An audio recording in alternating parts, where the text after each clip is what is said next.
Hey, welcome back to Finding My Wings. This is Jesse, so thanks for coming back here. This morning I'm pretty bored, and I finally got my order of parts kind of coming in the mail, so I'm going to put my summer tires back on, just so I can compare the differences to some of the mods that I'm doing properly with a good baseline. So there's going to be a lot of steps to this. It's going to be a very Canadian kind of video, because we got a lot of road salt and corrosion up here. So I'll take you through the steps that I recommend, and let's get right into it. So the first actual step here is I'm going to wash the car a bit. Our hose system went down over the winter, so I'm actually just going to bring it to the local car wash real brief. Just do a simple wash of it. After that, we're actually going to treat this rust a little bit with some of our easy rust converter. There's also some acids and things that you can use that we actually do on some of our older cars that really just converts that rust, takes it right off of the car, but I'm just going to use this stuff for now because it's what I got around. So it's pretty loud when we start up in the garage. Let's listen.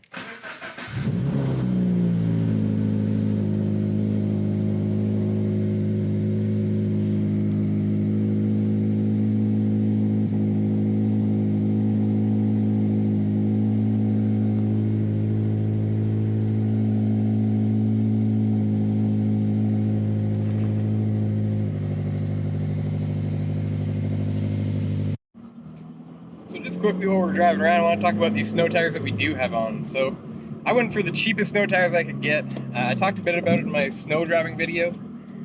So these are 205s, and they're just like a cheap Zeta Antarctica Ice. Nice blinker. They've been kind of fun. They're a really knobby tire. They're narrow. It's an interesting trade-off because the car feels like it's on rails when it has grip, just because the tires are so thin. But at the end of the day, they don't really have much grip. It's just nice to have a narrow tire in this car, which is why I don't really want to go up too much. The biggest thing about these crappy 205 snow tires on just basic steel rims, well, they're heavy, for one, compared to what they are. Don't really notice it too much, especially in the winter. I kind of don't mind the weight. Anything pressing you into the ground is kind of nice. But, so I still give it to this car in a little bit in the winter. Going around tight corners and such, you feel it just roll, being a 16-inch rim and a 205. And that silica-based actual rubber on it, which is awesome for the winter. And knobby tires, which I really don't have any complaints about. They're quite good in snow and the ice. They're not maybe as good as something like a Blizzak, but they were way cheaper. So I'm excited to put these summers back on. These winters were cheap. I wouldn't be afraid of cheap winter tires unless you are willing to spend the money, or if you just really have a requirement to have better winter snow tires.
Alright, so we're half-assed washed.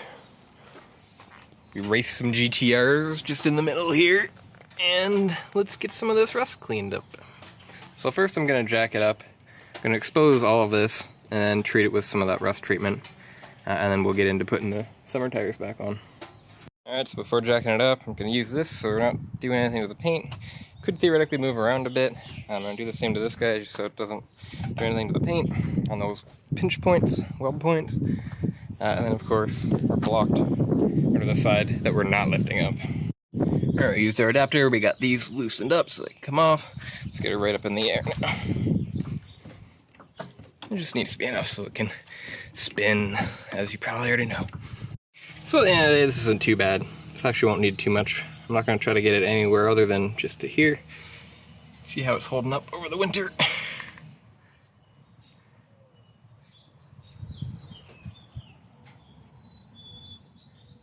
But most of this stuff will get replaced over time anyway, so who cares? So we're just going to rotate left front from last year onto left rear. Torque it to 89 foot-pounds with the torque wrench. So because this thing is so low, I ended up actually having to use the jack stand to get it high enough to even get this jack under it. So I gotta get a shorter jack. Gotta still live with this car, especially if it ever gets any lower. This is not gonna be a great way to do it. So this works for now. It's kind of janky, but let's get it up and get the fronts done. I'm not gonna film all this, so we'll check back. So you can see how quick this works. Just turns it all black. I'm gonna put a little bit more on here and then reinstall it. So this stuff works pretty good. Some of the acids and homemade stuff works pretty good as well. I'm just gonna put it on anything that's notably rusty here and get these wheels back on. All right, summer's on, all stock. Get this horrible gap. I can't even see the tire. Where is it? There it is. So go wash it up again, get these rims all nice and clean. And then later this week, we're gonna do a couple things to make this car look better. But I wanted to baseline it here.